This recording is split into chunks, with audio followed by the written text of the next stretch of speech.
Good morning, students. I am Miss Prabha Kalkho. I am going to teach you this topic, Changing Nature of Agriculture Today.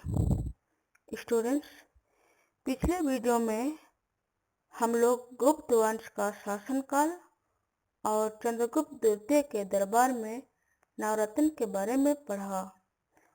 अब हम लोग कृषि क्षेत्र में मौर्य काल से गुप्त काल के बारे में पढ़ेंगे। स्टूडेंट्स, तो चलिए हम लोग स्टार्ट करते हैं। कृषि का बदलता स्वरूप, चेंजिंग नेचर ऑफ एग्रीकल्चर। लोहे के फल वाले हाल के प्रयोग ने कृषि की पैदावार को बढ़ाने में महत्वपूर्ण योगदान दिया। स्टूडेंट्स, यहाँ पे कहा जा रहा है कि लोहे का फल वाले हाल के प्रयोग ने, जो लोहे का फल हम लोग प्रयोग करते हैं उसको हिंदी में फल बोला जाता है और बोलचाल के भाषा में फार बोलते हैं। उसको जो हाल चलाते हैं लकड़ी का होता है हार, उसमें डाला जाता है लोहे का फल को। तो समझ गए। पहले धान के बीज अंकुरित कर पौधे पानी से भरे खेत में रोप दिए जाते थे। बाद में धान की रुपाई उन क्षेत्रों में की जाने लगी जहां पानी अत्यधिक मात्रा में उपलब्ध था। गंगा की घाटी में धान की रुपाई करने से उपज में अत्यधिक वृद्धि हुई। सिंचाई के लिए कुआं, तालाब एवं नहरों का प्रयोग किया जाता था। मौर्य काल से लेकर गुप्त काल तक सुदर्शन झील पर शासकों ने पर्याप्त ध्यान दिया। रुद्रदमन एवं स्कंदगुप्त के जूनागढ़ अभिलेख इसका प्रमाण है। प्रमाण मीन्स प्रूफ। चंद्रगुप्त मौर्य, अशोक, रुद्रदमन एवं चंद्रगुप्त ने सिंचाई व्यवस्था एवं जन कल्याण का पर्याप्त ध्यान रखा। इनके प्रांतीय राज्यपाल पुष्यगुप्त, सुविशाख एवं चक्रपालित भी सुदर्शन बांध एवं नहरों का पर्याप्त ध्यान रखते थे।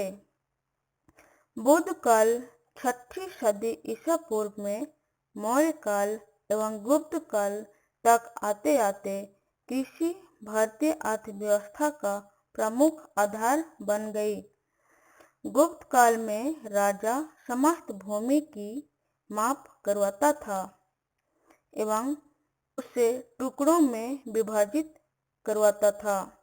भूमि की सीमा निर्धारित की जाती थी। धान एवं गन्ना की खेती प्रमुख रूप से होती थी। इनके साथ साथ गेहूं, जूट, तिलहन, कपास, ज्वार, बाजरा, मसाले एवं नील इत्यादि की भी पैदावार होती थी। राजा कृषि संबंधी कार्य के लिए विभिन्न पदाधिकारी नियुक्त करता था। 3 वर्ष तक कर न देने वालों को भूमि वंचित कर दिया जाता था। स्टूडेंट्स, यहाँ पे कहा जा रहा है यदि कर 3 साल तक नहीं चुका पाता था, उस व्यक्ति को उस भूमि से वंचित कर दिया जाता था। मतलब उस भूमि में दोबारा से फसल बोने नहीं दिया जाता था। विक्रय की जाने वाली भूमि के निम्न नियम होते थे। पहला है अदायिक।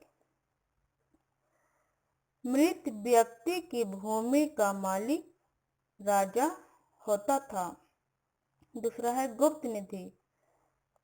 भूमि के नीचे गड़ी गुप्त निधि राजकीय संपत्ति होती थी।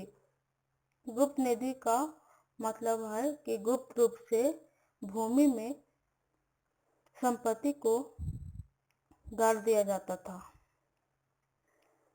तीसरा है अग्रहार। मंदिरों एवं ब्राह्मणों को दिए जाने वाली भूमि अग्रहार कहलाती थी। यह भूमि कर मुक्त होती थी। मंदिर एवं ब्राह्मणों को जो भूमि दान में दिया हुआ है उसको टैक्स नहीं लगता था एवं उसका विक्रय नहीं किया जाता था और उसको कोई बेच भी नहीं सकता था। इसे भूमि छेद न्याय भी कहा जाता था। अतः दान पाने वाले आगे चलकर भूस्वामी भी हो गए। स्टूडेंट्स, इस टॉपिक में इतना ही था। सो अगले वीडियो में हम लोग नए टॉपिक के साथ मिलेंगे। So thank you.